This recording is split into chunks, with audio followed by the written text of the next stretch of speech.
We're going to look at tire and tread depth. I really like the help of Abraham Lincoln and George Washington. They will let you know when your tires need replacing. So you got Abe Lincoln here. In Minnesota, we look at tire depth 1/16 of an inch. And so if you were to put that penny in several of the openings on your tire, the tread gutters or whatever you would call those, and the tire comes right up to the head like that, it's 1/16 of an inch. That's legal. Or 2/32 of an inch. That's legal. But it's going to be close to where you're going to need to be replacing it. George Washington tells you when your tires are really safe. So when you stick George in there and it comes up to his head, then you've got 2/16 of an inch or 4/32. And that's when you know that your tires are really safe. They also have wear bars that show you. And again, check your owner's manual. They tell you all of these things on how to do that. As we're on tires, proper inflation is so important. You have proper inflation. You see how that tire is just right there on the pavement? That gives you your best traction. That gives you the best wear on your tires. They're going to last longer. It's going to be safer for you. If you overinflate it, those tires go kind of like this here, and you're running on that middle part of the tire, and your tires are going to wear uneven, and that really can cost you money in the long run. If you underinflate it, it's just the opposite. They kind of go like that, so that it's concave and you're running on the sides. So it's just important to really know, how do you tell how much air to put in your tires? You can check the what? The owner's manual. Plus, if you open the driver's door, there's usually a tag there that shows you how much air, pounds per square inch, that you put in beside the tires. So why is tire tread important? Who can tell me? Yeah. Traction on the road. You bet. Traction on the road. It's very important. You want to make sure that you've got that good traction on the road. Also, it saves money because you're not going to be replacing the tires as much. What does rotating your tires mean? Have you ever heard of that before? Rotating the tires? It's really important. And again, check your owner's manual. But you've got rear and four-wheel drive vehicles, and they're different from the front-wheel drive vehicles and the standard tire rotation vehicles. So your rear and four-wheel drive, you've got your front tires. The back ones come right up to the front, and the front goes to the opposite on each side.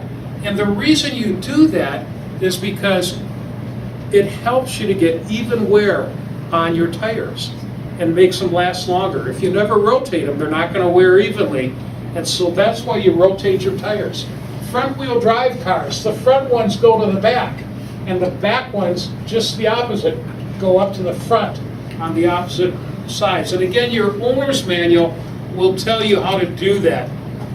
I would say most people take it in and have those tires rotated and don't do them themselves. But it's good to know. And then on a standard tire rotation, it's just taking the front to the back and the back to the front. So why do we rotate tires? Better tread, better life, you bet. Changing a tire, really important. I just want you to realize that when you change a tire, you're driving down the road and all of a sudden you hear that flop, flop, flop, flop, flop, flop. You know you've got a problem. So you want to drive slow. You want to put your hazard lights on and get to a safe spot that's flat to change your tire. Choose it, make sure it's level. And then take your shifter and put it in the park and apply your emergency brake. So I think there was a car up here too. It's in the store. On the store? Thank you. You bet. Oh, that's a nice car. How many of you would like a car like this for your first car?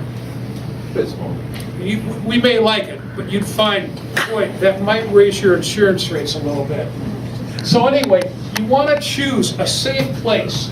Put your shifter in the park, apply the emergency brake, and again, you want to check this owner's manual for the proper placement of where you would put the jack. On my car, it would be right back here if I was changing this tire. Boy, this tire looks like it needs a little work, a little looser, but right there. If I was changing this tire on my car, my jack would be right about there for placement. So check your owner's manual and make sure that you know where to put your jack. And then check out your spare. Get out the jack. Get your tire lug wrench out. And then before you start jacking up your car, you want to loosen the lug nuts. You don't want to do that while the car's up there.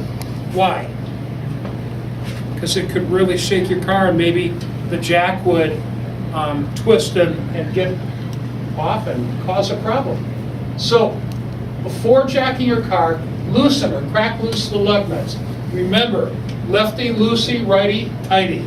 Sometimes people go out there and they're trying to get them off and they're turning it to the right and it's like they can't do it. Lefty loosey, righty tighty. So jack the car up and then you can start, once they're loosened, removing the lug nuts.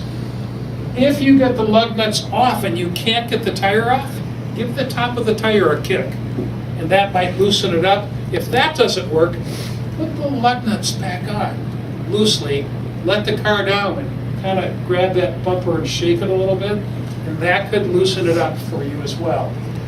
Jack the car back up, take the tire off, and replace it. Once you put the spare on, tighten the lug nuts in a star pattern. So you don't want to tighten them going around 1, 2, 3, 4, 5. You want to go star pattern like that, and then like this, and like that, and like that. Why do you think you do it in a star pattern? Why? So that one side's not all tight to it and the other side's all loose. You bet. And it's going to make, when you put the car down, it's going to make sure that those lug nuts are tight and much more efficient than if you just went around and did it that way. So once you got it tightened up, let the car down carefully, retighten all of the lug nuts in star pattern, and store your tools. And because you've probably got one of those donut tires, check your owner's manual, but you don't want to go over a certain speed, 45 or 50 miles an hour. You don't want to get up there at 65. It's not safe. All right, I'm going to flip past that. It's a good idea to spend a few minutes. All right, so let's look at our